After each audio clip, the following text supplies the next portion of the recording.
Bugün Dünya Baxışda izləyəcəksiniz. Liviya üsyançılarının lideri Avropa səfərini davam etdirir.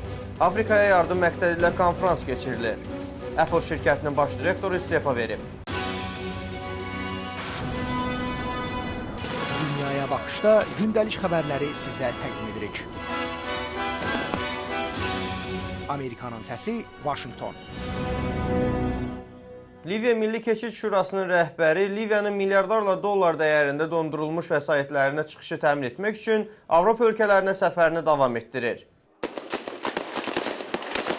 Mahmud Cibrilin Fransa prezidenti Nicolas Sarkozy ilə görüşündən bir gün sonra İtaliya baş naziri Silvio Berlusconi ilə görüşü nəzərdə tutulub.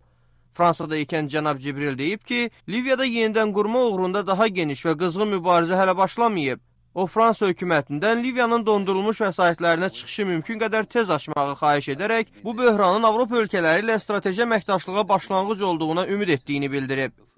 Avropa İttifaqı İran İnqilab Qvardiyasının artıq 5 aydır Prezident Bəşar Əl-Əsədin istifasını tələb edən aksiyaların qarşısını almasında hökumət qüvvələrinə yardım etdiyi üçün Suriyaya qarşı sanksiyaları genişləndirmək qərarına gəlib. İttifaqın bəyanatında deyilir ki, İranın Qüds ordusu etiraz hərəkatlarının qarşısının alınması üçün Suriya Təhlükəsizlik qüvvələrinə texniki təchizat və avadanlıqlarla yardım edir. Avropa İttifaqının sanksiyalar siyasına Suriyanın bir neçə generalı, sabiq müdafiə naziri, Prezident Əsədin xüsusi nümayəndəsi Həsən Türkməni və Prezidentin kiçik qardaşı Mahirin silahdaşları daxildir. Dünyaya Baxış web xəbər bülletini izləyirsiniz. Afrika Birliyi qitədə hələ də aclıq çəkən 12 milyon insana yardım məqsədi ilə Efiopiyada donor ölkələrin konferansına ev sahibliyi edir.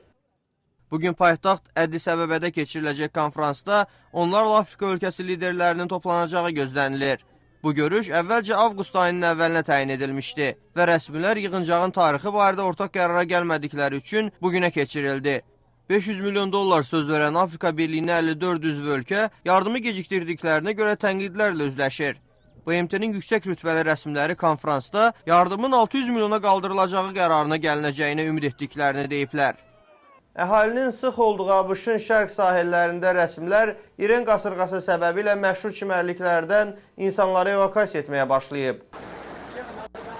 Meteoroloqlar Şimali Karolinanın bütün sahillərində qasırğaya dair xəbərdarlıq edib.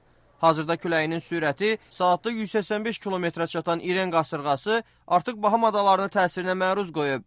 Verilən məlumata görə adaların cənubuna ciddi zədə dəyib, ancaq xəsarət alan insanların olmadığı bildirilir. Qasırğanın bugün gücünü daha da artıracağı və sabah ABŞ-ın cənub-şərq sahillərindən şimala doğru istiqamət alacağı gözlənilir. Virginiyada ABŞ hərbi dəniz qüvvələri gəmilərini limanlardan açıq dənizə göndərib. Gəmilərin açıq dənizdə daha təhlükəsiz olacağı ehtimal olunur. Apple şirkətinin həm təsisçisi və icraçı direktoru Steve Jobs'un istefası xəbəri şirkətin səhmlərinin 7% düşməsinə səbəb olub.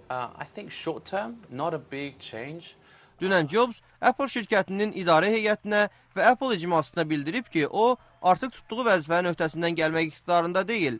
Steve Jobs 2003-cü ildən xərçəng xəstəliyindən əziyyət çəkir və 2009-cu ildə onun qaraciyəri dəyişdirilib. Apple hazırda dünyanın ən dəyərli texnologiya şirkətidir.